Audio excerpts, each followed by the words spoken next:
dicatat sebagai warga Muhammadiyah. Tapi ada hal yang penting lagi nih, coba ya. Bung Karno seorang umur 15 tahun. Ketika itu Bung Karno sedang tinggal di rumah Cokro Aminoto. Sudah mondok. Ya. Bung Karno itu sudah mondok di rumah Cokro Aminoto. Jadi Bung Karno itu umur 15 tahun, dia bilang, saya sudah membaca banyak buku dalam beberapa bahasa. Ya. Nah, di situ mendengar seorang anak-anak cerdas, seorang anak yang cerdas seperti Bung Karno, ya, yang wawasannya luas, mendengar pidato seorang Kiai Dahlan, ya, kemudian mengatakan ngintil, ya, mengikut kemana Kiai Dahlan pergi. Ini berarti kita bisa membayangkan, kan? Jelas Kiai Dahlan ini hebat, gitu ya. Apa namanya, bahwa Bung Karno terpukau sejak 15 tahun. Dan ini banyak orang nanti begitu, ya, terpukau oleh tentu ya ceramah-ceramah Kiai Ahmad Dahlan. Jadi ini nanti menjadi salah satu ya catatan penting untuk kita melihat sosok Kiai Ahmad Dahlan. Nah, kita coba review ya, apa sih yang Muhammadiyah didirikan untuk apa? Ini ada buku yang judulnya Membendung Arus, ya, respon gerakan Muhammadiyah penasihat misi Kristen di Indonesia. Ini buku bagus, saya sangat menganjurkan ya warga Muhammadiyah, menurut saya harus baca buku ini karena ini disertasi doktor. Jadi disertasi Dr. Alwi Shihab di Hartford Seminary di Amerika. Jadi Dr. Alwi Shihab itu ya kakaknya Pak Quraish Shihab. Kakak atau adik ya? Kakak. Ingat saya kakaknya. Itu dokter pertamanya di, kalau nggak salah di Kairo, ya, Kairo University. Dokter keduanya di Amerika. Nah, dokter keduanya di Amerika inilah beliau menulis disertasi tentang Muhammadiyah. Nah, judulnya menarik ya, Membendung Arus. Respon gerakan dalam penasihat misi Kristen Indonesia. Jadi Muhammadiyah itu kata Dr. Alwi Shihab didirikan terutama untuk merespon 3 hal. Ya, ini jangan lupakan nih. 1, praktek keagamaan yang dinilai menyimpang dari ajaran Islam. Yang kedua, merespon gerakan kristenisasi. Dan yang ketiga, merespon gerakan Freemason. Mungkin yang pertama sudah biasa dibahas, ya. Yang kedua sudah biasa, ya. Nah, yang ketiga ini apa ini? Kenapa Muhammadiyah merespon gerakan Freemason? Ya, apa sih gerakan Freemason itu? Freemason, Bapak Ibu ini sekalian, itu masuk ke Indonesia pada tahun 1762. Ya, ada yang menyebut Freemason itu berdiri di Inggris 1717, jadi 1717. Itu berdirinya Freemason. 1776 Freemason sudah memimpin revolusi Amerika. 1789 gerakan Freemason itu menggerakkan revolusi Prancis. Maka semboyannya sama revolusi Prancis dengan Freemason itu, ya, liberty, equality, fraternity. Tahun berapa? 1762 sudah masuk Indonesia. Ya, ada satu buku yang sangat tebal tentang Freemason, sudah terjemahkan. Judulnya Tarekat Mason Bebas. Nah, itu terbitan Pustaka Sinar Harapan. Karangan Dr. Stephen, orang Belanda yang nulis buku ini. Itu judulnya. Freemason bisa kita baca di situ. Gerakan Freemason di Indonesia. Itu buku sangat tebal. Ya, apa gerakan Freemason itu? Liberalisasi. Ya, termasuk nanti bagaimana Freemason ya melakukan liberalisasi di Turki Utsmani yang mengkader ya kader-kader gerakan Turki Muda itu juga di loji-loji Freemason. Ya, jadi dulu Muhammadiyah sebetulnya didirikan salah satunya ini menurut Dr. Alwi Shihab. Nah, apa itu perlu kita catat juga. Apa sih ya asas dan tujuan Muhammadiyah? Menurut anggaran dasar Muhammadiyah berasas Islam. Nah, pasal 6, nah ini ya. Maksud dan tujuan Muhammadiyah ialah menegakkan dan menjunjung tinggi agama Islam sehingga terwujud masyarakat Islam yang sebenar-benarnya. Jangan kita lupakan nantinya bahwa inilah sebetulnya maksud dan tujuan Persyarikatan Muhammadiyah, ya, menegakkan dan menjunjung tinggi agama Islam. Ini kita alhamdulillah kan kemarin ya 18 November ya, Persyarikatan kita ini sudah berumur berapa? 109 tahun. Jadi dulu 18 November 1912. Sekarang kemarin ya 18 November 2021. Jadi sudah 109 tahun. Nah, sekarang kita lihat ya, kita kan gini, apa sih yang dilakukan oleh Kiai Ahmad Dahlan? Ketika mendirikan Muhammadiyah, ya, Kiai Ahmad Dahlan apa yang beliau lakukan?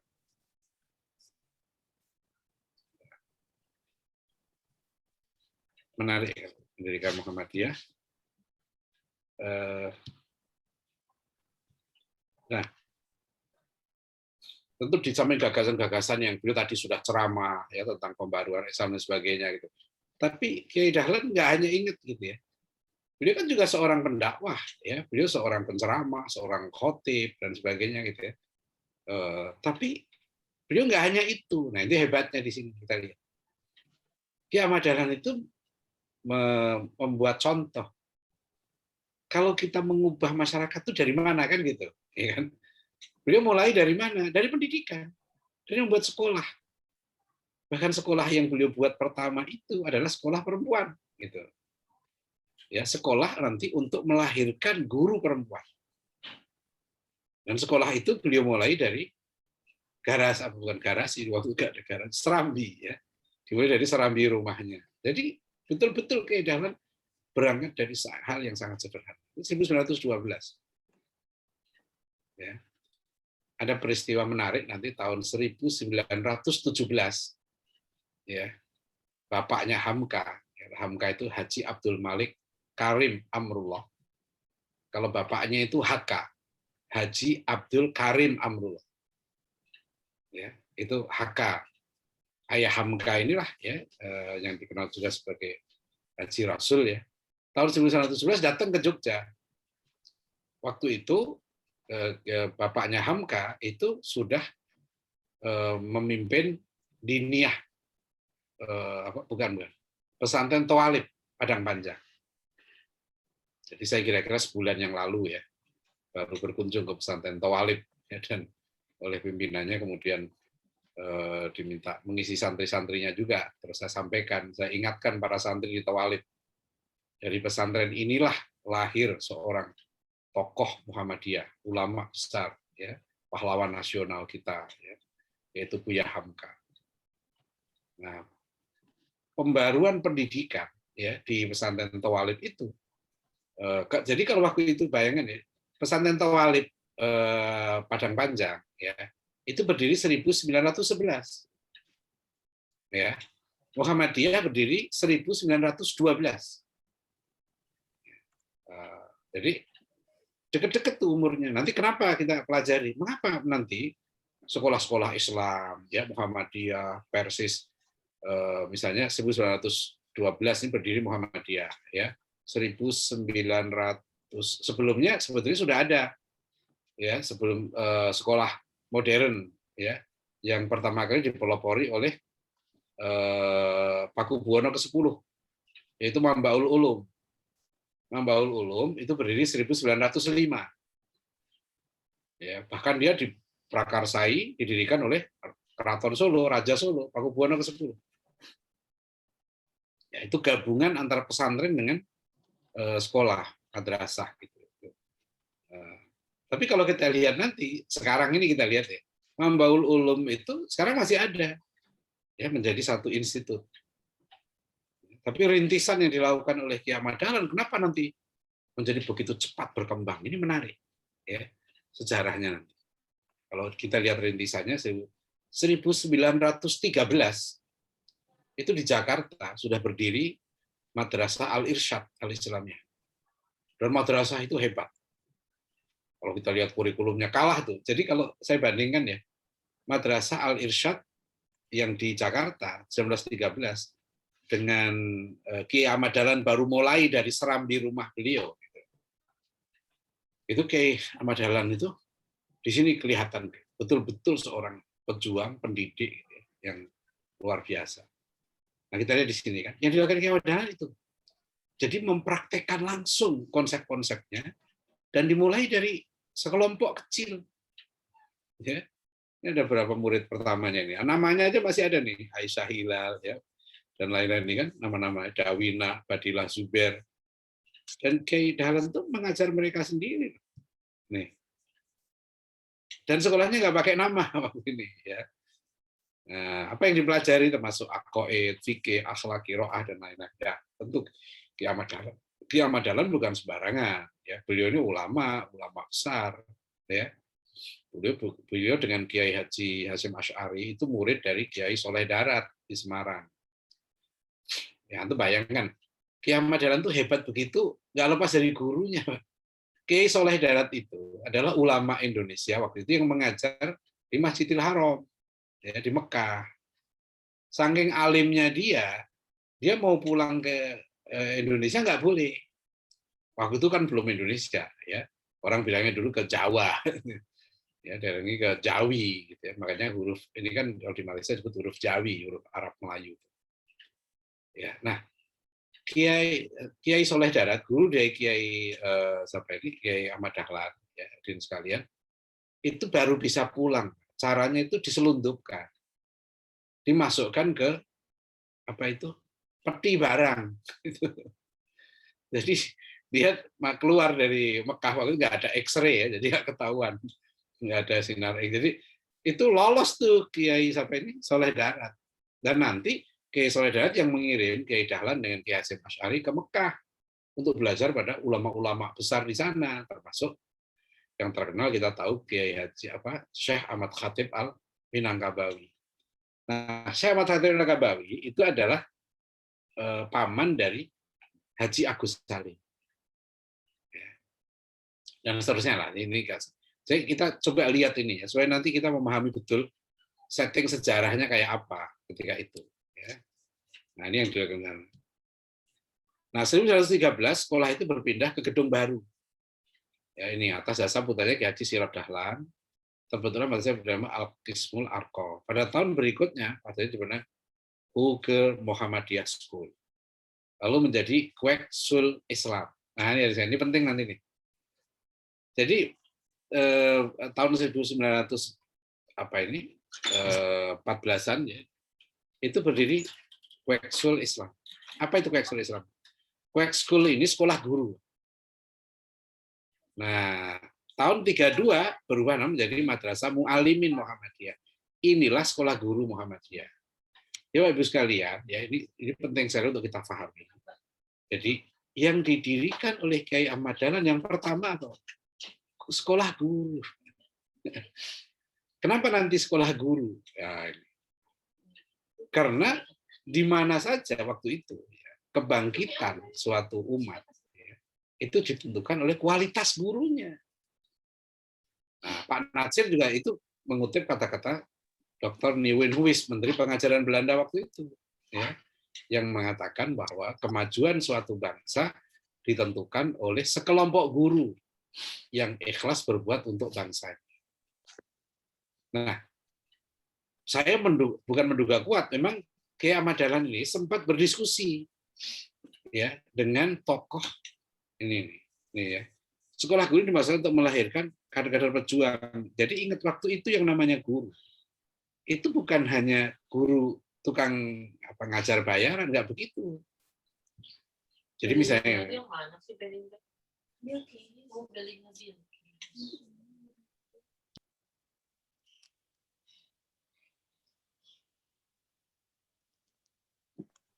hilang suaranya.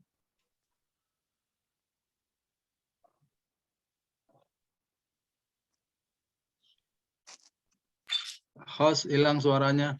Ya, sebentar. Oh, ya. Ya. Jadi Dr. Nieuwenhuis ini, ya, itu dikutip oleh Pak Natsir, mengatakan kemajuan suatu bangsa ditentukan oleh sekelompok guru yang ikhlas berbuat untuk bangsanya. Jadi kalau gampangnya sebetulnya, Pak, ya kalau guru-guru kita ini bagus, ya ke depan bangsa ini akan bagus. Rasulullah menyebut khairun nas qarni, tsummal ladzina yalunahum, tsummal ladzina yalunahum. Sebaik-baik manusia, generasi itu zamanku, kata Rasulullah. Kenapa? Karena memang guru terbaiknya, gurunya adalah Rasulullah SAW sendiri. Generasi sahabat itu dididik oleh guru terbaik. Ya, maka nanti begitu juga menyusul generasi tabiin, dididik oleh sahabat. Ya, generasi tabiut tabiin dididik oleh generasi tabiin. Itu seterusnya. Dan setiap bangsa kalau mau maju dia pertama kali yang harus mereka lahirkan adalah para guru bangsa itu. Guru-guru yang hebat, yang ikhlas. Nah, itu ya kuncinya. Ya. Yang ikhlas, ini orang Belanda nih malah yang ngomong, yang ikhlas berbuat untuk bangsanya. Nah, hadirin sekalian, ya ini nanti sekarang banyak orang Islam saya perhatiin mau bikin sekolah, dia nggak mendidik gurunya dulu, yang disiapkan dulu gedungnya. Kalau Kiai Dahlan enggak, gedung enggak. Pertama kali direkrut orangnya dulu kan gitu, ya kan? Nah, fasilitas sarana nanti gitu. Nah, disitulah nanti ya guru-guru Muhammadiyah yang langsung dididik oleh Kiai Dahlan sendiri. Maka satu lapis generasi ini yang saya melihat di situ kuncinya. Kenapa Muhammadiyah bisa berkembang terus? Ya, karena selalu menjaga guru. Ya, nah ini nanti mafhum mukhalafahnya gampang. Kalau menghancurkan suatu bangsa, ya ngancurin gurunya. Supaya guru-gurunya nggak ikhlas jadi guru. Ya, gurunya materialis, gurunya serakah. Oh, itu sudah, gurunya malas gitu. Udah. Hancur itu bangsa itu. Ya. Jadi gampang aja kalau mau merusak Muhammadiyah, ya rusak gurunya kan gitu aja teorinya. Karena itu sebaliknya. Ini kita kalau mencontoh ya, pendahulu kita begitu konsepnya. Ya. Jadi, tapi satu sisi juga ini sangat strategis. Orang-orang Kristen ya waktu itu melakukan kristenisasi, yang paling strategis apa? Sekolah guru. Yang terkenal namanya sekolah guru Van Lith. Mudah-mudahan ada di sini ya.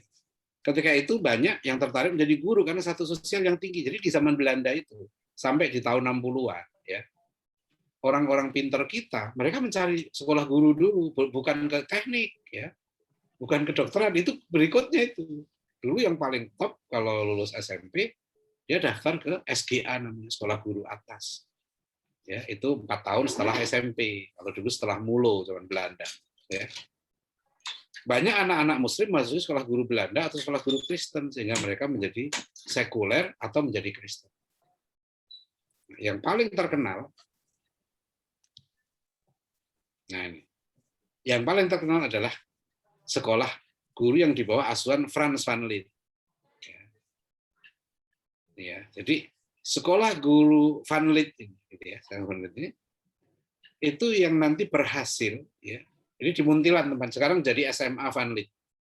Kalau Bapak Ibu sekalian ke Jalan Gunung Sahari, Senen yang ke arah apa itu Gunung Sahari itu ya, itu ada di sebelah kanan itu Yayasan Obor dengan SMP Van Lith. Nah, Van Lith. Frans van Lith ini tokoh legendaris karena Frans van Lith inilah misionaris pertama yang berhasil menjebol pertahanan orang Jawa. Jadi untuk Ibu sekalian ya, tadi kan makanya Kiai Dahlan itu salah satu misi besarnya membendung arus kristenisasi. Sebab ingat, Belanda itu, penjajahan itu misi besarnya memang mengkristenkan negeri kita loh, gospel glory gitu ya. Dan itu nggak main-main, ya. Di berbagai negara sukses. Penduduknya berubah menjadi Kristen. Gitu loh, ya kan, di Amerika Latin, di Afrika, ya. Tapi kenapa nanti di Indonesia tidak sukses? Ya, kenapa tetap penduduk Indonesia sudah dijajah ratusan tahun, ya, tetap jumlahnya masih di atas 80%. Ya, kalau status angka resmi sekarang 86%. Nah, ini kita lihat. Jadi ini sezaman nih Kiai Ini mungkin ini mengilhami ya. Ini Albertus Sugio Pranoto. Ini adalah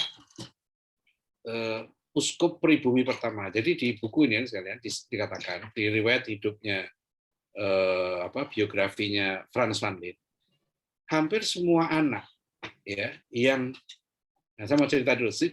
Jadi sekolah gurunya Van Lith itu Bapak Ibu sekalian ya. Ini terkenal Pak oleh pemerintah Belanda. Ini kan swasta. Waktu itu diakreditasi A.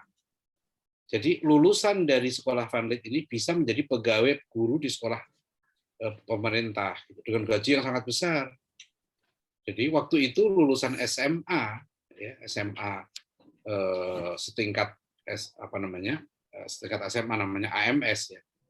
Itu gaji guru kalau kita kurskan sekarang sebulan sekitar 10 sampai 15 juta rupiah dengan harga beras 10.000 per kilo. Ya, jadi pegawai Belanda waktu itu, pegawai pemerintah Hindia Belanda ya, lulusan SMA itu digaji 130 sampai 150 gulden. Itu setara sekarang dengan sekitar 15 juta rupiah per bulan. Nah, guru lebih tinggi lagi, gitu.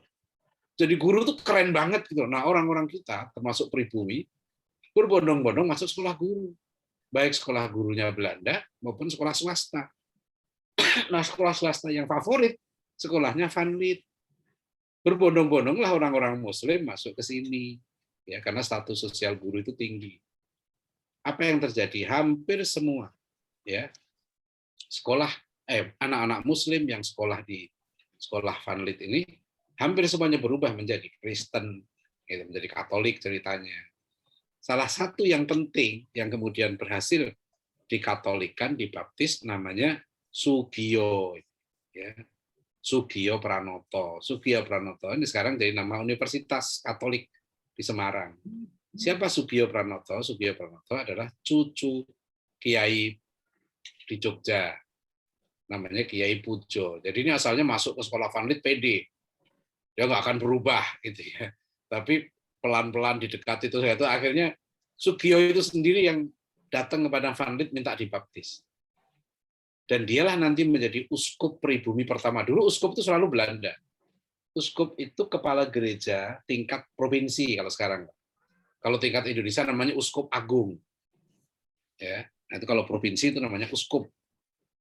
Nah, uskup tingkat provinsi dulunya orang Belanda. Nah, yang pribumi pertama ini Sugio Pranoto. Ini nanti yang dianggap sampai difilmkan kan Sugio ini difilmkan. Ini cucu kiai. Nah, lihat ya, berapa dia dibaptis nih? Tanggal 24 Desember 1909. Dugaan saya, ya dugaan saya. Ini yang termasuk memicu apa namanya ya 1909 ya. Tapi sebelum ini ada peristiwa yang dahsyat juga. Tahun 1904 di Jogja terjadi peristiwa baptis massal. 171 orang Jawa dibaptis di Sendangsono, Jogja. Itu pertama kali orang Jawa ya pindah Kristen secara massal itu tahun 1904. Jadi bayangkan ya sudah ratusan tahun sebelumnya dijajah dengan berbagai cara kristenisasi nggak berhasil. Ya. Daya tahan orang Jawa katanya hebat. Waktu ada seorang pendeta yang nulis surat pada atasannya di Surabaya, ya dari Semarang ke Surabaya dia nulis surat mengakui, dia bilang saya baru paham mengapa Franciscus Xaverius tidak datang ke tanah Jawa, katanya, tapi langsung ke Ambon, ke Maluku, karena tidak ada yang bisa kita perbuat di Jawa. Orang Jawa katanya nggak mau ganti agama, meskipun mereka nggak menjalankan agamanya. Nah, salah satu yang menghalangi orang Jawa masuk Kristen itu apa sekalian? Ajaran khitan, tradisi khitan. Jadi orang Jawa itu begitu lahir, itu mesti dikhitan. Ya, ini hebat nih. Dai-dai kita dulu itu namanya akulturasi. Jadi melakukan proses akulturasi, mengajarkan Islam melalui pembudayaan. Gitu ya. Jadi dia nggak ngamalkan ajarannya, tapi begitu lahir pasti sunat. Gitu loh. Nah, kalau orang sudah sunat, itu berlawanan dengan ajaran Kristen. Karena Paulus mengatakan, siapa yang dikhitan nggak diberkati Tuhan. Itu masalahnya. Van Lith mengubah strategi. Bagaimana Van Lith? Sampai Van Lith itu membolehkan orang Kristen dikhitan. Karena ya itu nggak apa-apa lah di Khitan gitu. Kan Khitan itu dianggap tradisi. Oh itu mereka nanti dengan berbagai cara mencoba untuk mengubah. Ini nanti ada kajian tersendiri nih. Bagaimana strategi budaya dulu dipakai untuk Islamisasi, ya. Nanti misionaris juga menggunakan strategi budaya untuk melakukan kristenisasi. Nah, di sini pentingnya ya dai-dai kita memahami nih strategi budaya. Ya, jadi kalau keliru itu bahaya sekali ya skala strategi ini. Ya. Nah, ini hebatnya Kiai Ahmad Dahlan. Beliau kemudian dari sini membaca strategi ini. Maka beliau nggak hanya beliau berdebat dengan pendeta. Kiai Ahmad Dahlan itu banyak berdebat dengan pendeta. Bahkan dalam satu kalau nggak dengan Vanlit atau dengan siapa, Kiai Ahmad Dahlan itu berani mengatakan, kalau saya kalah, saya masuk agama kamu. Nah, itu nggak sembarangan itu orang berani begitu. Ya, jadi Kiai Dahlan itu kalau ilmu punya, keberanian punya, ya apa namanya ya. Tapi beliau amaliyah. Nah ini yang penting. Ya, strateginya ini dahsyat. Ya. Beliau paham pendidikan, kunci keberhasilan terhadap pendidikan. Dari sekolah-sekolah guru Muhammadiyah ini lahir pemimpin, ulama dan tokoh masyarakat. Ya, salah satunya siapa yang saya lihat? Jenderal Sudirman, seorang guru Muhammadiyah. Ya. Jadi dari sekolah guru ini lahir guru-guru pejuang, mujahid, pemimpin. Ya. Jadi dulu sekolah namanya guru, bukan sekedar tukang ngajar bayaran. Enggak. Guru dulu pejuang, pemimpin. Nah sekarang ini yang harus kita evaluasi. Ya, kalau misalnya kampus-kampus kita melahirkan guru, tapi gurunya guru materialis, guru yang ya sedih ya, ada beberapa sekolah guru ya dia tamatan kampus Muhammadiyah begitu, ngajar di sekolah Muhammadiyah dulu ya begitu, tapi untuk batu lompatan ya nyari jadi PNS, begitu jadi PNS ditinggal sekolah Muhammadiyah. Saya bilang dulu Kiai Dahlan mendidik guru nggak begitu ya, apa namanya, nggak nanya dulu berapa dibayar ya, guru itu pejuang ya, ini menurut saya penting ya ruhnya ya, dan ya, saya praktekkan di sekolah dan pesantren saya. Ya alhamdulillah sampai sekarang gitu ya. Sejak masuk ya, sudah pesantren itu udah 7 tahunan. Guru-guru itu nggak ada yang ini dari awal masuk nggak pernah kita daftar gaji aja nggak ada. Ya, karena memang non formal, ya, pesantren kita non formal dan sudah saya bilang di sini berjuang. Meskipun begitu ya kita cukupi semua. Keluarganya, ya anaknya, ya kita berikan apa namanya mukafaah yang bahkan bisa lebih dari yang lain. Ya. Tetapi niat dia, niat mengajar, itu jangan sampai cari uang. Ya. Karena kalau niat mengajar cari duit, saya bilang, kalau begitu kalau nggak ada duit nggak ngajar. Ya, itu nggak benar, saya nggak sepakat. Ya. Tapi saya nggak setuju juga kalau guru itu dibayar murah. Ya, menurut saya guru itu ya layaknya itu harus diberikan penghargaan yang tinggi. Ya, tadi konsepnya memang nggak sembarangan yang bisa jadi guru gitu loh. Masalahnya dulu guru itu pilihan betul. Nah, sekalian itu ceritanya ya. Jadi ini sekedar kita mengenang ya. Saya cerita ini sangat mengharukan soalnya. Yang Ahmad Dahlan ya sekarang. Karena berjuangnya luar biasa, sakit. Dokter-dokter datang, sampai dokter Belanda pun datang ya, mau mengobati beliau. Kesimpulan dokter itu semua bilang, Pak Kiai ini nggak sakit. Pak Kiai itu sebetulnya nggak sakit, cuma perlu istirahat, itu saja. Nah, ya dasar Kiai Dahlan disuruh istirahat, bukannya istirahat, tetap jalan. Akhirnya saking ininya, diungsikanlah beristirahat di lereng Gunung Bromo, di Tretes. Ya. Supaya Kiai Dahlan itu nggak aktif berdakwah gitu ya. Udah beristirahat gitu loh. Ternyata nggak juga. Kiai Dahlan itu di situ tetap aja beraktivitas. Udah capek murid-murid beliau, ya. Akhirnya capek menasihati Kiai Dahlan. Akhirnya minta tolong kepada istrinya, membujuk istrinya. Ya, sampai istrinya itu minta ya istirahatlah dulu gitu. Kemudian kayak kata Kiai Dahlan gini, mengapa saya akan istirahat? Ya, Kiai sakit, istirahat dulu, nunggu sembuh. Ini jawaban Kiai Dahlan gitu. Ajaib, ya. Orang di kiri kanan itu nyuruh aku berhenti beramal, tidak aku pedulikan. Sekarang kau sendiri pun ikut pulang. Akhirnya istrinya nangis. Jadi Kiai Dahlan itu ngeyel, nggak mau. Ya, kenapa nggak mau? Ngeyel kan? Istrinya sampai ngomong, saya bukan menghalangi, ya, tapi karena kesehatan itulah kita dapat bekerja lebih belakang. Ya. Nah, kemudian Kiai Ahmad Dahlan menenangkan ini kisah ini, ya, menenangkan istrinya, menjelaskan latar belakang perjuangannya. Ya, kenapa bekerja keras, meletakkan batu pertama daripada amal yang besar ini.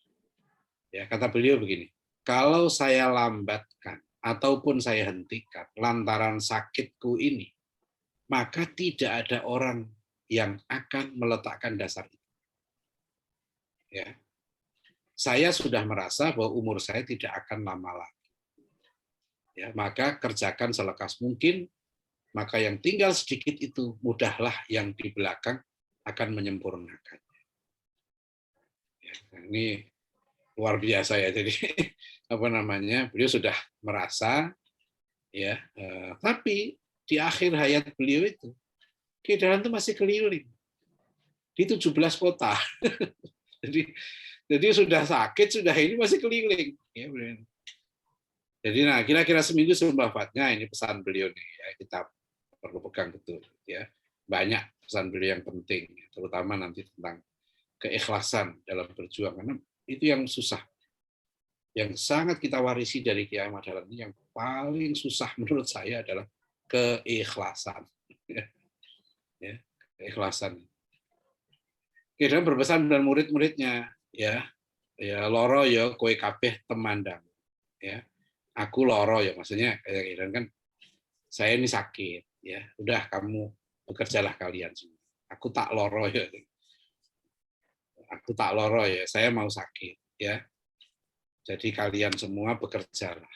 Nah, maka kalau nggak salah tanggal berapa, 17 Februari 1923 beliau kemudian wafat, ya, dipanggil Allah SWT.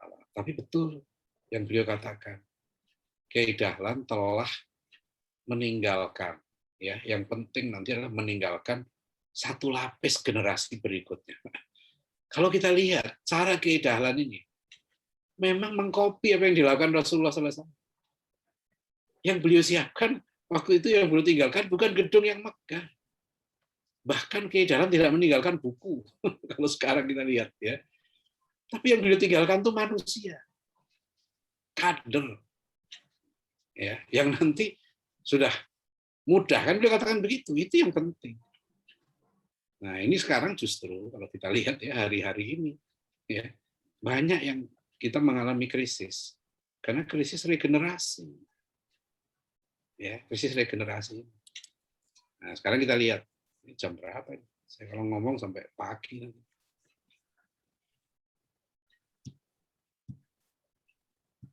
Nah, ntar dulu nih, sekedar untuk kita tahu, Pak, background-nya.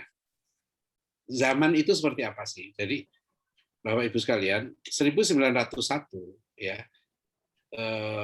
apa namanya, Partai Kristen, ya, di Belanda itu ada pemilihan umum waktu itu, ya, itu menang gitu loh dalam pemilu di Belanda. Akhirnya ini yang mengubah kebijakan liberal, ya, menjadi kebijakan politik etis. Dari sini kebijakan Partai Kristen, partai yang menang di Belanda ini. Nah, dua orang tokoh yang mengkonsep politik etis, satu Snoek Oerogroenje, dua J.H. Abendanon. Nah, kita tahu J.H. Abendanon, ya, apa namanya, Menteri Pendidikan dan Pengajaran Hindia Belanda waktu itu. Ya. Nah, apa kebijakan pendidikan? Ya, sebetulnya politik etis ini, ya, itu dua hal yang dilakukan. Jadi Belanda melakukan praktek sekularisasi dan kristenisasi secara besar-besaran. Termasuk nanti mulai libur hari Minggu itu mulai di era politik etis ini. Nah, gubernurnya namanya Edinburgh. Ya, Edinburgh itu gubernur waktu ya kalau nggak salah datang ke Jawa ini gitu ya, ke Hindia Belanda itu 1904. Jadi Ki Ahmad Dahlan itu Muhammadiyah berdiri memang di era kristenisasi gitu. Di era kebijakan kristenisasi. Ya. Nah, terus yang kedua, liberalisasi pendidikan. Jadi Belanda itu ingin begini, yang menghalangi penjajahan itu Islam, gitu kan. Maka teorinya seru guru-gurunya, teorinya begini. Supaya penjajahan langgeng gimana? Nah, ini. Nah, kata seru guru-gurunya ini. Opvoeding en onderwijs zien in staat de moslim en Islamstelsel te emanciperen. Jadi pendidikan dan pengajaran dapat melepaskan orang muslimin dari genggaman Islam. Jadi supaya orang Islam itu lepas dari agamanya gimana caranya? Dibikinlah sekolah-sekolah Belanda. Gitu loh, dibikinkan dengan melalui pendidikan. Nah, ini yang ditulis dalam bukunya Dr. Yudi Latif ya. Dalam pandangan keduanya, ya, tujuannya untuk mentransformasikan kalangan elit pribumi dan kalangan pria tradisional menjadi sebuah elit baru yang terdidik secara barat. Ya, ini tujuan utamanya. Dalam pandangan keduanya, memberikan pendidikan barat kepada kelas penguasa pribumi merupakan suatu yang sangat penting untuk melatih elit pribumi yang setia dan kooperatif, yang para anggotanya memiliki kesanggupan untuk menangani pekerjaan pemerintah sipil Belanda. Lebih dari itu, pilihan itu juga memangkas biaya administratif menghambat fanatisme Islam. Dan pada akhirnya menciptakan contoh yang bisa memberikan inspirasi dan seterusnya. Jadi sama dengan penjajahan kolonial sekarang. Kenapa sih ya setelah orang dikasih beasiswa kuliah ke Amerika ke ini, yang Barat harapkan apa sebenarnya? Kan cara berpikir orang kita seperti Barat. Akhirnya membuat kebijakan teori ekonominya Barat, politik Barat, kan mereka begitu. Sama dengan penjajahan sekarang pindah lokasi aja. Ya, sekarang ini. Dulu begitu. Inilah gubernurnya nih. Ya. AWF Idenburg, ini lihat nih, nanti Muhammadiyah berdiri di sini. Pemerintah kolonial juga mengembangkan berbagai jenis pendidikan untuk kalangan masyarakat yang lebih luas, bidang politik etis. Nah, kita lihat jumlah ini, statistiknya bagus ya. Berapa jumlah orang pribumi yang sekolah di sekolah model Barat? Ya. Nah, ini lihat nih. Tahun 1900 jumlahnya 101.000. 003 siswa. Tercatat betul mereka sudah ini ya. Jadi anak Indonesia yang dididik sekolah Barat pada tahun 1900 sudah 100.000 lebih. Tahun 1910 jumlah itu naik menjadi 310.000. Ya. Tahun 1920 waktu itu penduduk kita 48 juta. Ya. Penduduk Hindia Belanda itu sudah ada berapa? 829.000, hampir 1 juta. Jadi tahun 1920 hampir 1 juta orang yang kemudian masuk ke sekolah-sekolah model Barat ini. Yang waktu itu nggak ada pelajaran agama sama sekali. Kenapa anak-anak kita bangga sekolah Belanda? Karena memang waktu itu kita itu dijajah, tapi nganggap orang Belanda ini hebat. Bahasa Belanda, bahasanya bahasa Belanda. Ketika itu kalau orang nggak bisa bahasa Belanda, dianggap nggak elit. Ya. Nah, nanti dulu kita lihat sekolah bagaimana. Tahun 1903 terdapat 245 sekolah kolonial dan 326 swasta. 63-nya sekolah misi Kristen. Tahun 1900-an ada sekitar 541 sekolah standing di daerah Indonesia. Ya. Tahun 1901 ada 1 sekolah Cina. Tahun 1908 ada lebih dari 500 sekolah Cina. Nah, kalau kita perhatikan data ini, kita bisa bayangkan dulu sekolah Cina hebat di sini. Ya. Ini pakai bahasa Cina sekolahnya.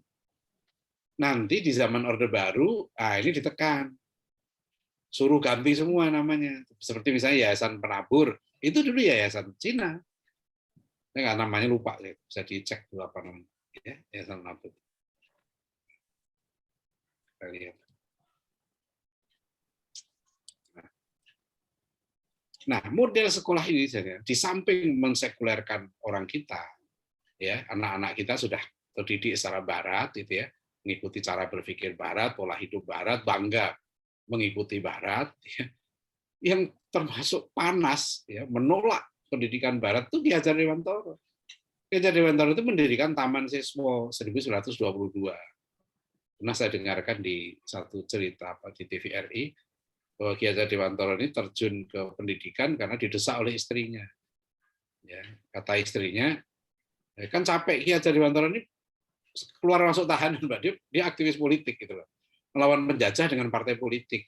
Makanya dia banyak ditahan, ditahan, dibuang gitu loh. Ya, akhirnya keluarganya capek juga begitu. Ya sudah, dia minta supaya ngikuti. Kata gini, kan Anda sudah janji dengan Kiai Dahlan gitu loh. Kiai Dahlan tetap konsisten di pendidikan. Dan kalau Bapak Ibu bisa perhatikan, sekolah-sekolah Muhammadiyah waktu itu termasuk dapat subsidi dari pemerintah kolonial. Termasuk sekolah-sekolah Muhammadiyah itu izinnya dari pemerintah. Pendirian cabang Muhammadiyah Jakarta itu dari pemerintah kolonial. Nah, ketika itu memang ada yang sebagian para pejuang nggak mau ikut. Ya, tapi jangan menganggap kemudian Kiai Ahmad Dahlan ini pro kolonial gitu loh. Enggak, ketika itu guru-guru kita juga dibantu pemerintah, ada anggaran juga bantuan guru, termasuk Muhammadiyah dapat. Ya, jadi ini kalau menurut saya itu pilihan yang cerdik ya dari Kiai Ahmad Dahlan supaya nggak dicurigai gitu loh. Ya, sebab itu kalau pemerintah nggak memberi izin, sekolahnya bisa dibubarkan. Dia seperti HIS-nya Haji Ahmad di Padang, dibilang wilder school, ya, apa namanya, sekolah liar. Gitu loh. Jadi waktu itu juga sudah ada ya model akreditasi izin gitu loh, enggak di sekolah liar. Nah, Kiai Ahmad Dahlan memilih jalan, ya, jalan untuk tidak membentur kepada pemerintah, sehingga berdiri nih di mana-mana Muhammadiyah cepat. Nah, Ki Hajar Dewantara memilih jalan yang beda. Ki Hajar Dewantara itu menolak bantuan pemerintah kolonial. Nah, jadi dia bahkan mengecam keras model pendidikan Barat, ya, yang menurut dia pendidikan yang selama ini diterima orang Indonesia dari Barat jauh dari kebal terhadap pengaruh politik kolonial. Sikatnya ialah pendidikan yang ada hanya untuk kepentingan pemerintah kolonial. Dan ini sifatnya tetap semenjak zaman VOC meskipun di bawah politik etika. Tetapi anehnya, banyak priai atau kaum bangsawan yang senang dan menerima model pendidikan seperti ini dan mengirimkan anak-anak mereka ke sekolah yang hanya mengembangkan intelektual dan fisik dan semata-mata hanya memberikan surat ijazah yang hanya memungkinkan mereka menjadi guru. Nah, kristenisasi gitu ya, sekolah model begini, ini yang model kolonial, itulah yang dihadapi oleh Ahmadiyah, oleh Kiai Ahmad Dahlan, sehingga beliau kemudian mendirikan satu sekolah sendiri, kan gitu ya. Makanya kita nggak mencegah 1920 tadi kita ingat kan, sekolah Belanda yang sekolah hampir 1 juta orang Indonesia, dan nanti 20 tahun kemudian dari 1920, nah ini penting, dari 1920 sekalian sampai 1945 ada sekitar 25 tahun waktu itu. Apa yang terjadi? Di dalam kalangan politik elit nasional kita, dominannya sudah yang sekuler. Ketika sidang BPUPK itu ya, wakil dari golongan Islam gitu ya, itu hanya sekitar 25%. Jadi dari 62 anggota BPUPK hanya sekitar 15 orang yang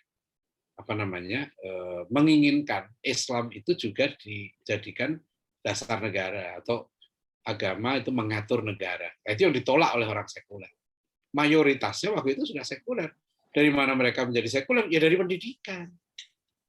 Gitu. Jadi makanya kenapa saya bilang ya sebagai penutup, sekarang ini penting sekali untuk kita memahami roadmap. Jadi kalau kita bicara pendidikan sekarang, ya, yang harus kita tuju itu 20 tahun ke depan. Dan untuk 20 tahun ke depan muncul generasi hebat, apa yang kita lakukan sekarang? Lahirkan dulu guru-guru yang hebat. Ya, anak-anak pinter, ini sekolahkan guru. Ya. Anak saya alhamdulillah ya, nomor 1 lulusan IPB, ya, dulu dari Gontor, lulus sekarang pesantren ngajar bahasa Arab.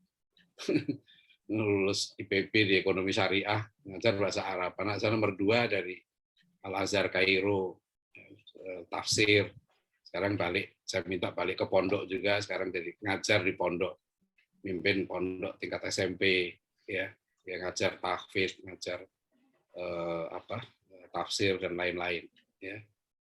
Anak saya nomor 3 itu perempuan, alhamdulillah memang sekolahnya guru.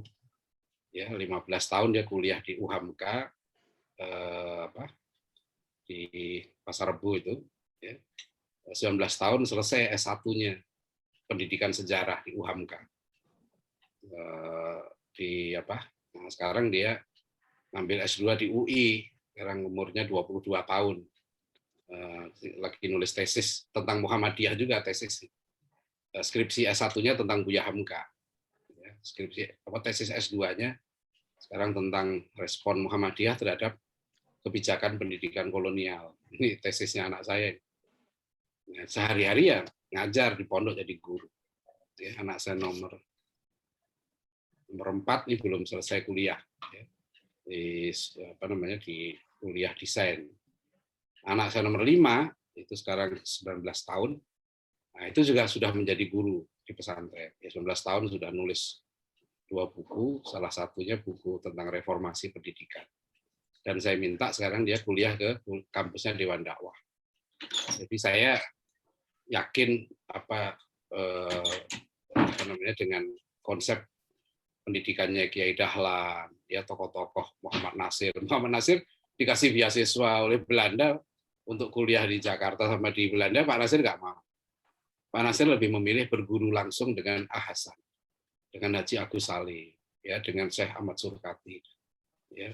Kalau kita lihat Buya Hamka kan sempat berguru dengan Ki Bagus Hadikusumo, dengan tokoh Muhammadiyah juga, ya kakak ipar beliau Buya Sultan Mansur. Jadi dulu tokoh-tokoh kita itu hebat, sekalian. Itu karena gurunya. Sekarang banyak orang yang keliru menurut saya, ya. Belajar sama gedung, bukan belajar sama guru. Jadi anak saya nomor 5 itu, kelas 5 SD, sudah saya keluarkan dari SD terbaik di Depok, dengan 5 orang belajar di ruang tamu saya. Karena saya punya mahasiswa S3 yang bagus, dia guru internasional, gitu ya, tapi dia keluar dari sekolahnya. Nah, udah saya bilang, kalau itu anak saya keluarkan. Saya lebih percaya gurunya daripada sekolahnya. Ya, tiap hari dididik oleh guru yang bagus, insya Allah jadi. Ya, itu konsep saya sederhana. Saya ngikuti aja dulu Rasulullah. Karena kenapa sahabat menjadi guru terbaik? Ya kan? Karena gurunya terbaik. Gitu. Ya sekarang kalau kita mau bikin bukan di sekolah dia dapat ijazah. Ijazah nanti dia cari sekolah yang lain. Setelah itu dia lulus kerja. Kalau saya enggak, anak saya, kamu kuliah kemana itu? Anak saya nomor 5 itu sudah nulis buku, 2 buku, 16 tahun dia nulis buku tentang buku peradaban di Malaysia dibedah. Ya. 17 tahun dia nulis buku reformasi pendidikan. Saya bilang ke dia, lah kalau kamu kuliah di UI, saya bilang enakan UI dong. Nanti kamu lulus, kamu bagus, kamu pinter, kamu dibilang kamu lulusan mana? Lulusan UI. Nah itu saya nggak mau. Enakan UI dong, kira nanti kamu yang didik UI. Enggak, saya udah 5 tahun juga saya pernah ngajar di Pasar UI. Jadi itu kalau saya ya terserah mau percaya atau enggak, pokoknya kalau saya yakin bahwa bukan menjadi guru itu menjadi pemimpin. Nah, itu yang penting. Ya. Terima kasih. Assalamualaikum warahmatullahi wabarakatuh. Waalaikumsalam warahmatullahi wabarakatuh. Alhamdulillah, terima kasih Ustadz Dr. Adian Saini.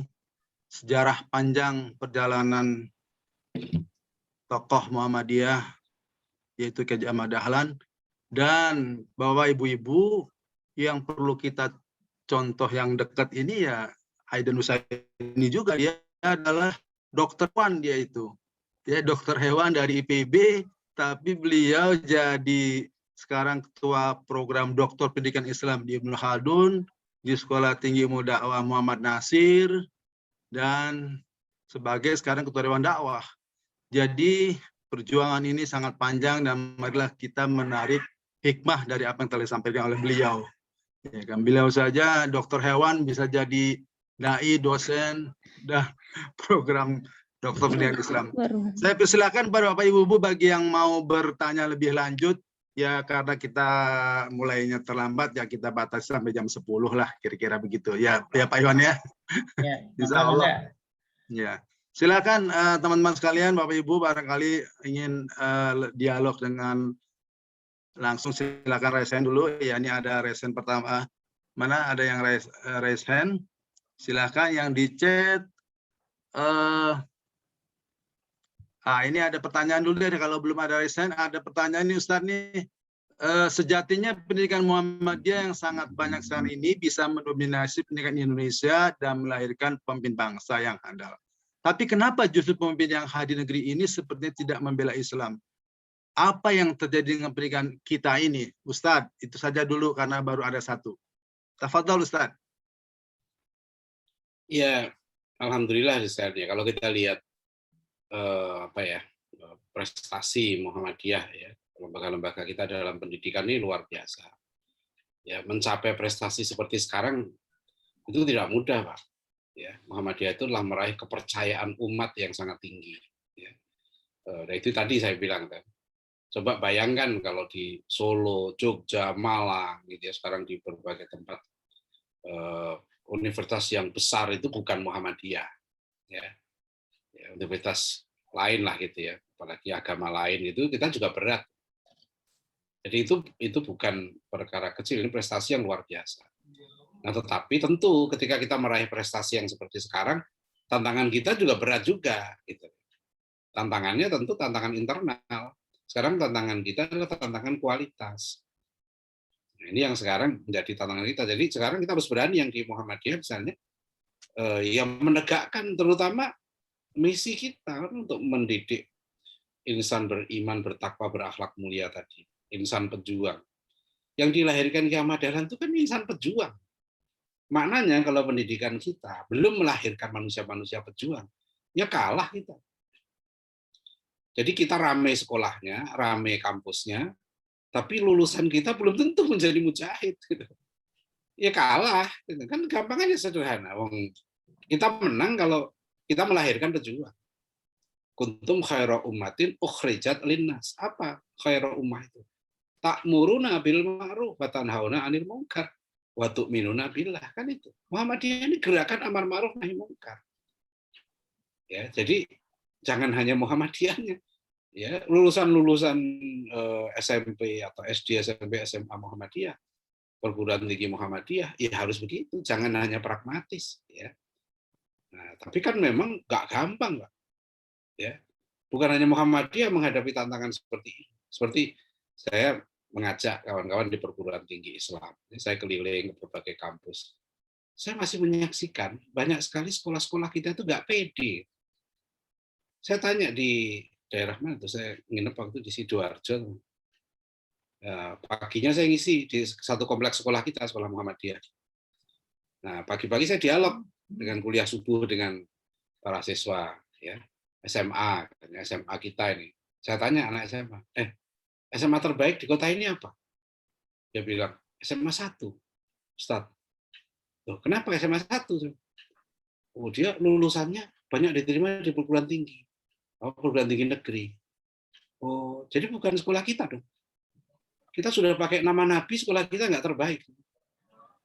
Jadi gimana cara berpikirnya? Terus sebenarnya banyak masuk kan. Saya baru 17 Oktober yang lalu saya ke daerah Lamongan. Ada satu pesantren kita besar ya di sana. Umurnya udah 73 tahun. Saya diminta ngisi ulang tahun pesantren itu. Tapi kemudian saya minta ada dialog dengan para guru dan dosen. Ada 300-an. Karena santrinya ribuan. Ada perguruan tinggi Muhammadiyah juga di situ. Saya tanya guru-gurunya waktu itu. Kebetulan yang di samping saya ada Pak Kiainya juga. Ya. Saya kasih soal begini. Hanya saya kasih 5 pertanyaan. Salah satu pertanyaan nomor 5. Perguruan tinggi terbaik di Jawa Timur adalah A. ITS Surabaya, B. UNER Surabaya, C. UIN Surabaya, ya. D. Sekolah Tinggi Muhammadiyah yang ada di pesantren itu. Ya. Wah, padahal teriak mereka. Oh, sekolah Muhammadiyah, sekolah tinggi Muhammadiyah, sekolah tinggi Muhammadiyah gitu. Terus saya bilangin, benar, ayo, ya, ngomongnya begitu loh ya. Tapi ini harus sesuai dengan kenyataan ya. Ini tadi saya bilang saya masuk ke halaman pesantren tadi, ya. Saya foto nih, fotonya ada di handphone saya.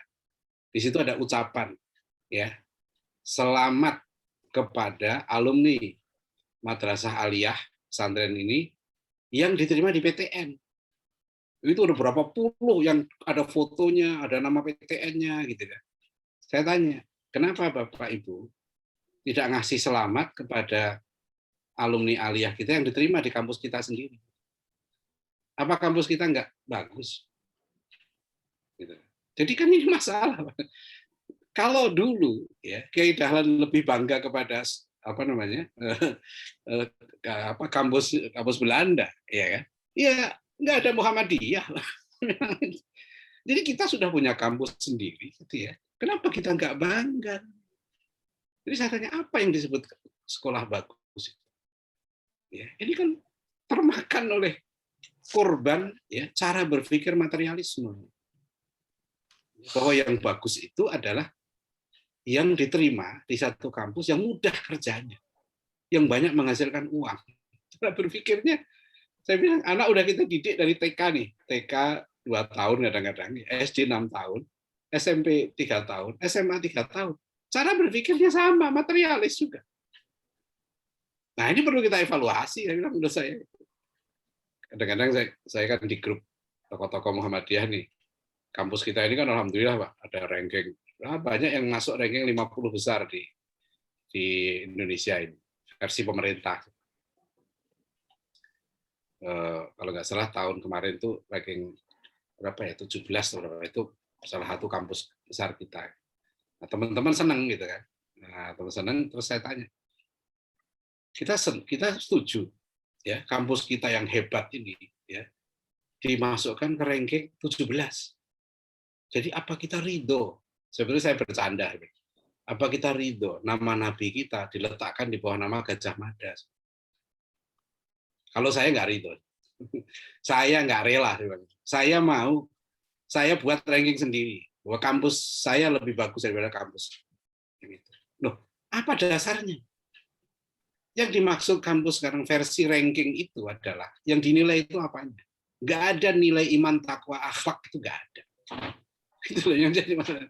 Yang di ranking itu adalah berapa jumlah guru besar, berapa jumlah lektor kepala, berapa halaman jurnal, berapa hibah yang diterima, berapa masa tunggu kerjanya. Ya. Ini ada buku yang ramai sekarang di dunia, di Indonesia lagi didiskusikan juga. Ditulis oleh Peter Fleming. Ya, judulnya Dark Academia. How Universities Die. How Universities Die. Peter Fleming ini profesor di Australia. Dia mengkritisi pendidikan kampus modern yang hanya mementingkan uang, industrialisasi, ya, dan mendidik orang anak itu menjadi tukang. Seperti yang dikatakan Buya Ki Hajar Dewantoro, mendidik anak-anak kita menjadi buruh. Ya, jadi kasihan. Ya. Yang saya kemarin ada diskusi di IPB, guru-guru besar itu, mereka juga guru-guru besarnya pada ngeluh juga. Kami ini seperti robot aja, sudah robot. Kalau di kampus kita tahu lah, robot akreditasi, ini robot ini dan seterusnya. Ya. Nah ini yang menurut saya, ya kalau kita bicara internal ya, ini untuk agenda berikutnya. Ya, tapi kita jangan menganggap enteng saya lagi, ya bahwa yang kita capai ini besar. Jangan Muhammadiyah ini mencapai sesuatu yang besar, mendapat kepercayaan umat, mahal. Pesantren kita sekarang ini hampir 500-an. Muhammadiyah boarding school. Ya, jadi ini kita syukuri. Ya. Nah sekarang tinggal kita bergerak menurut saya ke depan, membangun kepercayaan diri kita ya, dalam pendidikan ini. Nah, itu nggak bisa enggak. Kalau cara berpikir orang Muhammadiyah sendiri masih sama dengan yang lain. Ya. Saya bilang kalau anaknya pinter, ya kirim ke kampus-kampus yang sekuler dulu. Nanti kalau nggak diterima di mana-mana, ya sudahlah, daripada nggak kuliah, dimasukkan ke perguruan tinggi kita, terus minta gratis atau minta diskon. Gitu. Jadi kalau diterima di kampus yang dianggap bergengsi, dia mau bayar mahal, mau jual rumah, jual sawah, jual sapi, gitu ya. Begitu diterima di perguruan tinggi Al-Quran, Muhammadiyah, gitu ya, mengajukan keringanan biaya. Ini nggak sehat, ini saya bilang gitu. Nah, saya nggak mau begitu. Kalau di Dewan Dakwah, semua gratis, mahasiswa Dewan Dakwah. Kita 1000-an lebih kita kasih beasiswa. Tapi anak saya kuliah di situ, saya bilang, enggak, kamu bayar sendiri, kamu sudah kerja. Dan jangan gratis. Ya. Kita rugi, saya bilang ke anak saya, kalau kamu kuliah, kamu nggak bayar, kamu yang rugi. Gitu loh. Bukan kamu untung, karena berarti kamu nggak beramal. Jadi saya bilang, kalau kamu kuliah di Muhammadiyah, di Dewan Dakwah, ya, kemudian kamu nggak bayar, ya kamu yang rugi. Kamu berarti nggak beramal. Ya, ini harus dibalik cara berpikir. Ya, jangan berpikir biasa. Karena Kiai Ahmad Dahlan dulu berpikirnya nggak biasa. Beliau waktu sakit tuh, kan ada seorang siapa itu namanya, tokoh Muhammadiyah itu, datang pada beliau, datang pada Kiai Dahlan. Pak Kiai, kamu kenapa datang? Itu pasti saudara Kiai Dahlan. Kenapa kamu ke sini? Kamu senang ya aku sakit? Enggak Pak Kiai, gini-gini. Ya sudah, aku sakit ini mikirin Muhammadiyah.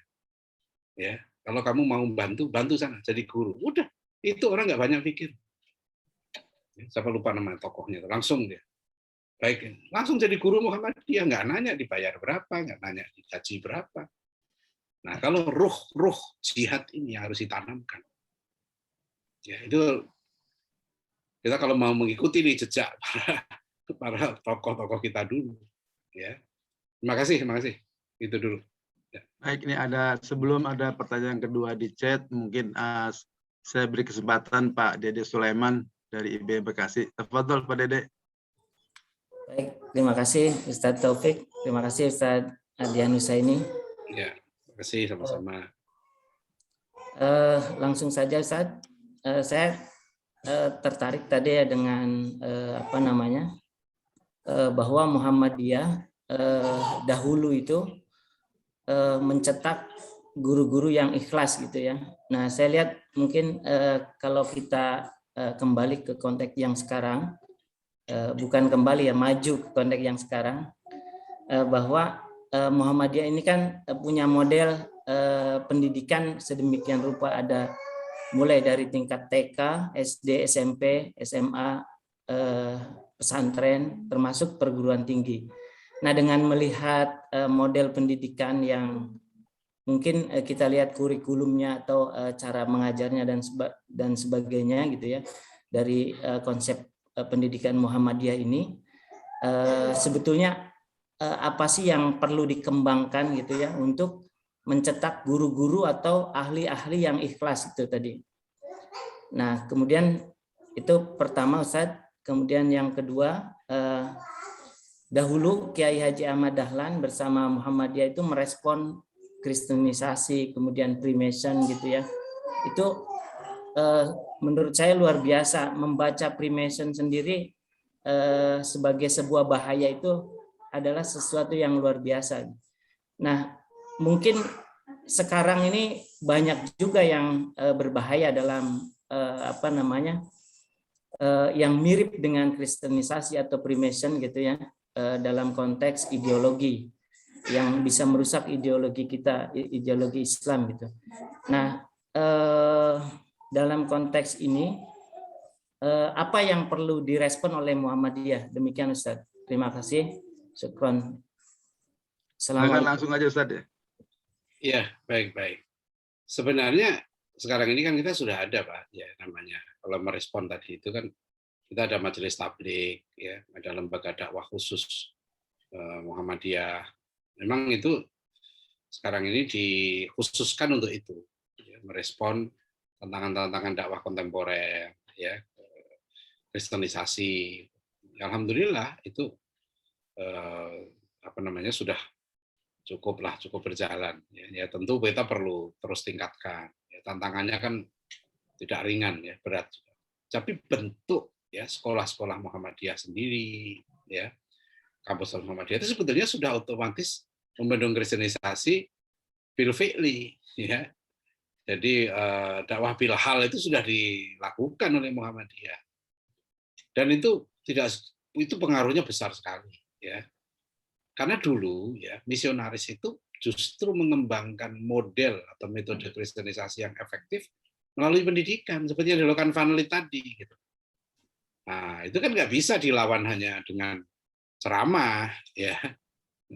Muhammadiyah justru telah mengambil bagian penting membendung kristenisasi dengan amal yang nyata, kan gitu ya kan. Tidak meninggalkan yang verbal ya, yang ceramah, ya dakwah, mimbar itu nggak ditinggalkan tetap. Jadi ini juga tadi kita itu intinya ya kita mensyukuri apa yang sudah ada, ini luar biasa hasilnya ya.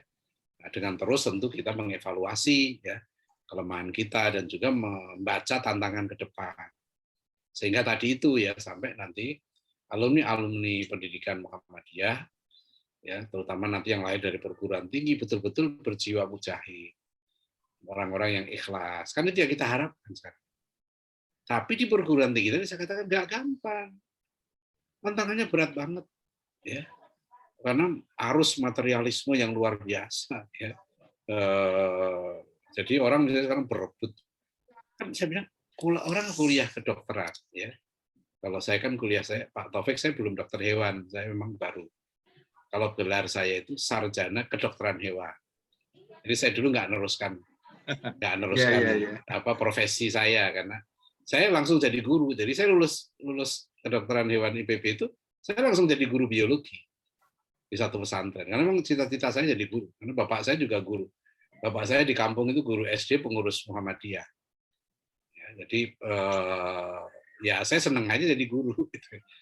Jadi setelah itu baru saya jadi wartawan.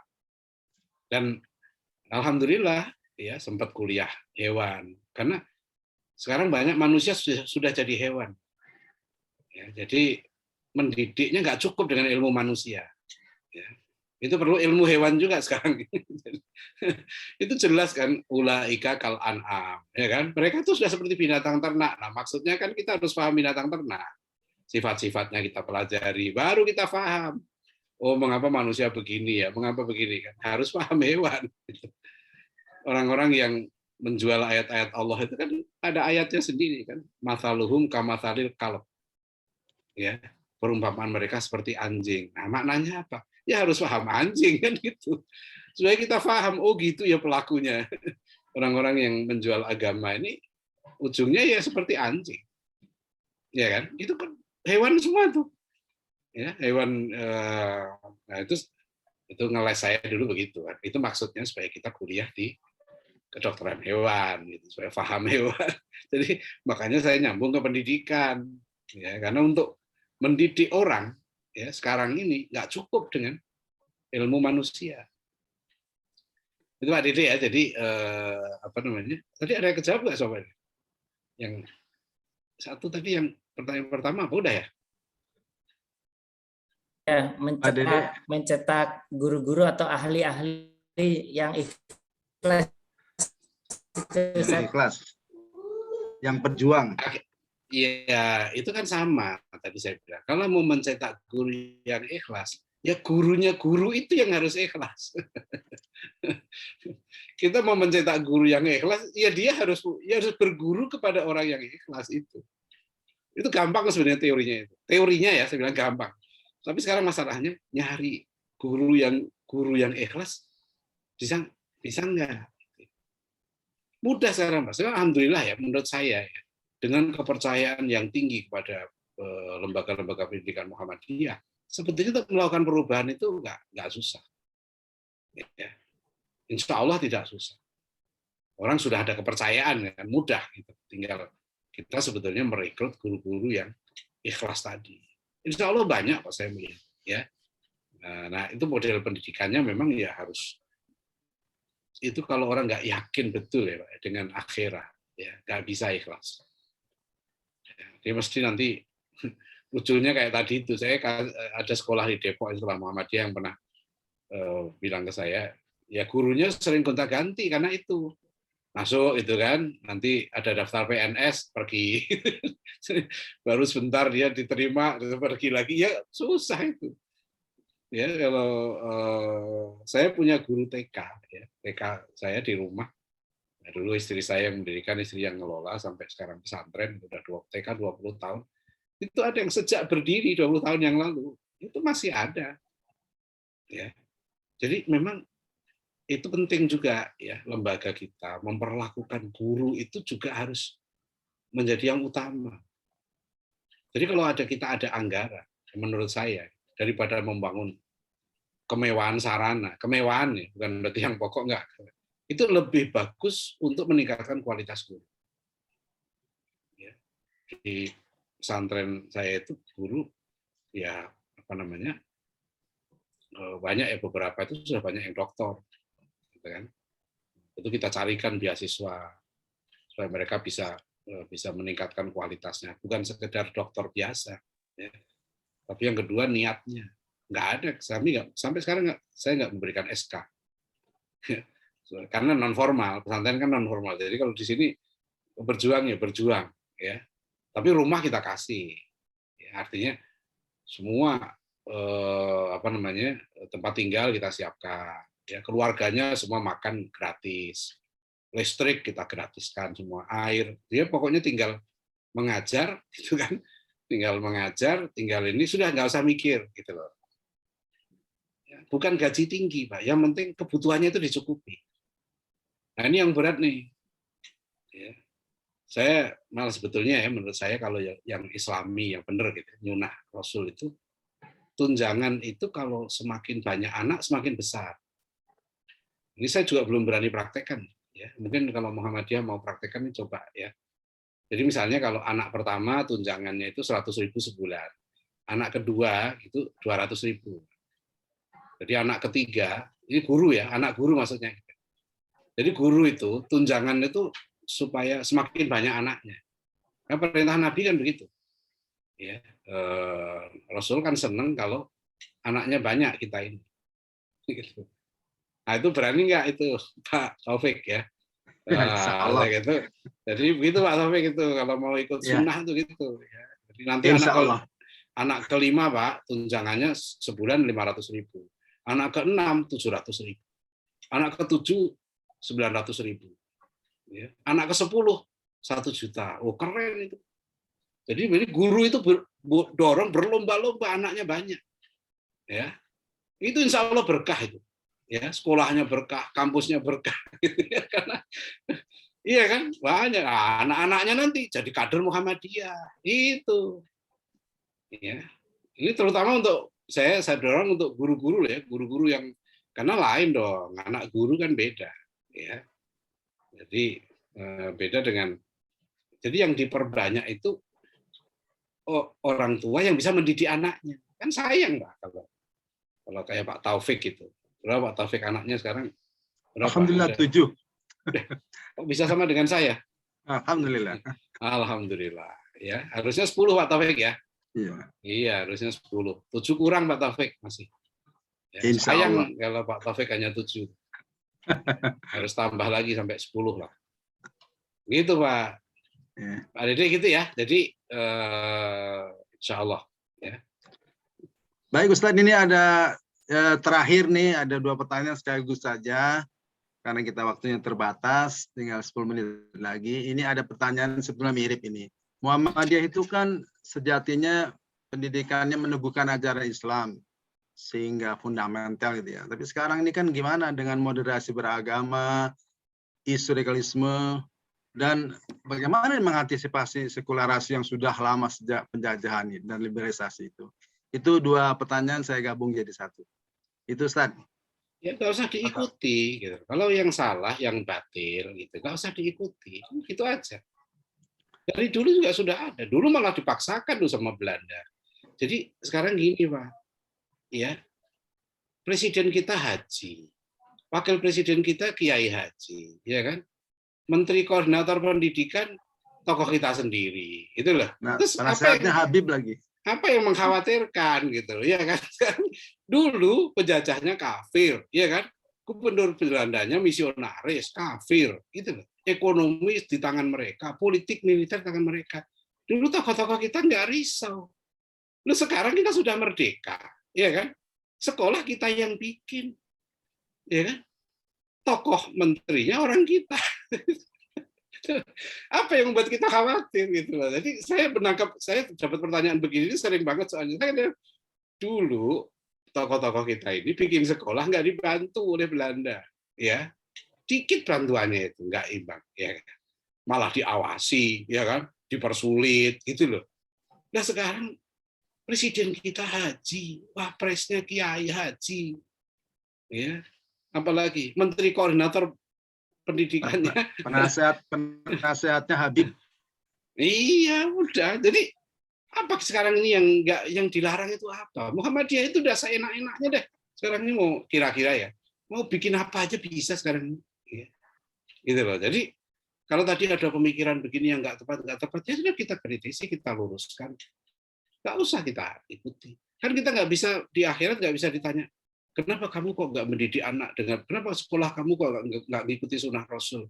Ya Allah, karena pemerintahnya begini. Kan nggak bisa kita beralasan begitu di akhirat. Ya kenapa kamu ikuti pemerintah kamu begitu? Kan nggak bisa. Misalnya, kenapa kamu berzina? Ditanya itu. Ya Allah, negara saya nggak melarang zina, ya Allah. Nggak bisa kan. Negara saya menyuruh zina, nggak bisa. Tetap haram. Zina kan di Mekah atau di Washington sama. Tetap dosa. Kita tetap tidak boleh menyelenggarakan pendidikan yang tidak sesuai dengan Islam. Apakah gubernurnya kafir, gitu kan? Apakah gubernurnya Islam? Kita nggak bisa beralasan. Karena ku anfusakum wa ahlikum naro, ya itu perintah itu kepada kita sebagai pribadi. Siapapun presidennya, ya kan? Siapapun negara kamu dijajah atau enggak, ya kan? Ada listrik apa enggak? Nggak ada listrik, nggak ada ini, nggak ada. Ayat itu berlaku untuk semua. Ya kan? Apa zaman reformasi, zaman Orde Baru, zaman nanti tetap sama. Ya, cuma tentu ya ada tantangan. Nggak ada yang nggak ada tantangan.